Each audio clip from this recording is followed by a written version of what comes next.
एक बार की बात है, एक छोटे से गांव में जो घने जंगल के किनारे बसा था, 4 दोस्त रहते थे। अनु, रवि, मीरा और छोटू। ये चारों दोस्त हमेशा एक साथ खेलते हंसते और नई नई साहसिक योजनाएं बनाते। गांव के लोग अक्सर जंगल के बारे में डरावनी कहानियां सुनाते थे, लेकिन इन चारों दोस्तों के लिए जंगल एक रहस्यमयी दुनिया थी जो रोमांच से भरी थी। एक दिन गांव के सबसे बुजुर्ग व्यक्ति बाबा भैरवनाथ ने बच्चों को एक पुरानी किताब दिखाई। उस किताब में एक नक्शे का जिक्र था जो जंगल के बीच छिपे एक प्राचीन खजाने की ओर इशारा करता था।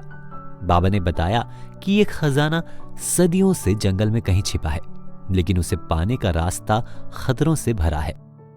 क्या ये सच है बाबा? अनु ने मुस्कुराते हुए पूछा। हाँ मेरी बच्ची, बाबा ने मुस्कुराते हुए कहा, लेकिन खजाने तक पहुंचने के लिए साहस, बुद्धि और दोस्ती की जरूरत होगी। बस यहीं से शुरू हुई हमारी कहानी। चारों दोस्तों ने फैसला किया कि वो इस खजाने को ढूंढने जंगल में जाएंगे।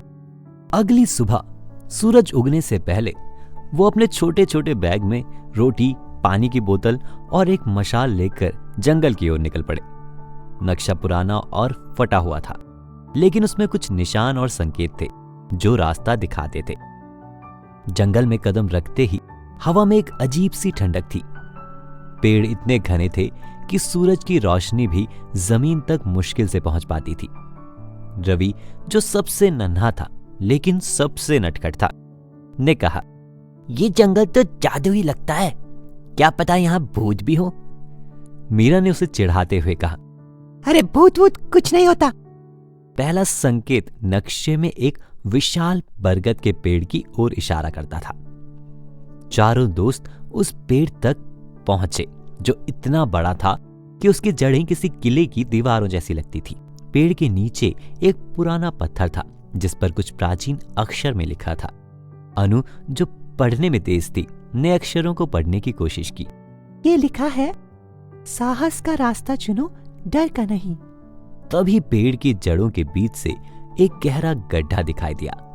छोटू ने उत्साह में उसमें झांकने की कोशिश की, लेकिन अचानक एक जोरदार आवाज आई, जैसे कोई भारी चीज जमीन पर गिरी हो। दोस्त डर गए, लेकिन अनु ने कहा, हमें डरना नहीं है, ये तो हमारा पहला इम्तिहान है। वो गड्ढे में उतरे। अंदर एक लंबी अंधेरी सुरंग थी। मशाल की रोशनी में दीवारों पर चमकते हुए चित्र दिख रहे थे, जादुई जानवरों, उड़ते हुए पक्षियों और एक सुनहरे खजाने की तस्वीरें। सुरंग के अंत में एक बड़ा सा दरवाजा था जिस पर एक पहेली लिखी थी, मैं वो हूं जो रात में चमकता, दिन में छिप जाता, मेरे बिना नक्शा अधूरा, मुझे ढूंढो तो खजाना तुम्हारा पूरा। चारों दोस्त सोच में पड़ गए। ये क्या हो सकता है? मीरा ने कहा। रवि ने अचानक चिल्लाकर कहा, तारा तारा। रात में चमकता है, दिन में छिप जाता है।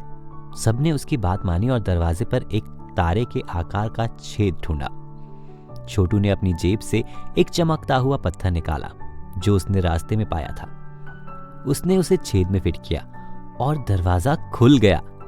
दरवाजे के पीछे एक विशाल गुफा थी जिसके बीच में एक सुनहरा संदूक चमक रहा था। दोस्तों की आंखें चमक उठी, लेकिन जैसे ही वे संदूक की ओर बढ़े, अचानक हलचल मच गई। दीवारों से अजीब सी छायाएं उठने लगी। ये छायाएं जादुई प्राणियों की तरह लग रही थी जो खजाने की रक्षा कर रही थी। ये क्या है? छोटू डरते हुए बोला। शांत रहो, अनु ने कहा। तभी एक छाया ने मानव का रूप लिया और बोली, तुमने यहां का रास्ता तय किया, लेकिन खजाना केवल वही ले जा सकता है जिसका दिल सच्चा हो। उसने एक सवाल पूछा, तुम खजाने का क्या करोगे? चारों दोस्त एक दूसरे की ओर देखने लगे। मीरा ने कहा, हम ये खजाना गांव वालों के लिए इस्तेमाल करेंगे, स्कूल बनाएंगे, गरीबों की मदद करेंगे। बाकी दोस्तों ने भी सहमति जताई। छाया गायब हो गई। संदूक अपने आप खुल गया। अंदर सोने चांदी के सिक्के, हीरे जवाहरात और एक प्राचीन किताब थी। किताब में लिखा था कि असली खजाना दोस्ती और साहस है। चारों दोस्तों ने खजाना गांव लाकर बाबा भैरवनाथ को सौंप दिया। गांव में स्कूल बना, बच्चों के लिए खेल का मैदान बना और सभी खुशहाल हो गए। इस कहानी से हमें ये सीख मिलती है कि साहस, दोस्ती और सच्चाई से कोई भी मुश्किल रास्ता आसान हो जाता है। चारों दोस्त आज भी गांव में अपनी इस रोमांचक यात्रा की कहानी सुनाते हैं और छोटे बच्चे उनकी ये कहानी सुनकर रोमांचित हो जाते हैं।